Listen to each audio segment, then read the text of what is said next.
In today's video, I am going to teach you how to link my email with Brevo.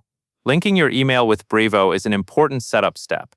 It tells Brevo which email address is allowed to send campaigns or transactional messages from your account. It also helps with deliverability and trust, because Brevo verifies that you actually control the inbox you want to use. Start by signing in to your Brevo account and looking to the top right corner of the page. You will see your account name there.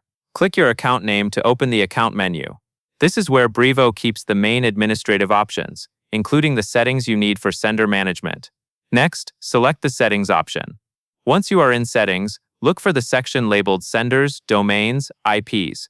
This area is where you manage the identities that can send email, along with the domains those senders use. Open that section so you can add a new sender to your account. Now click Add a Sender. A form will appear asking for sender details.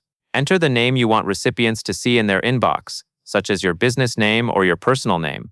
Then enter the email address you want to link. Make sure you type the address carefully, because Brevo will send a verification message to that inbox. If the address has a typo, you will not receive the verification email and you will have to repeat the process.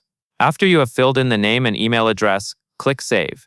Brevo will now send a verification email to the address you entered.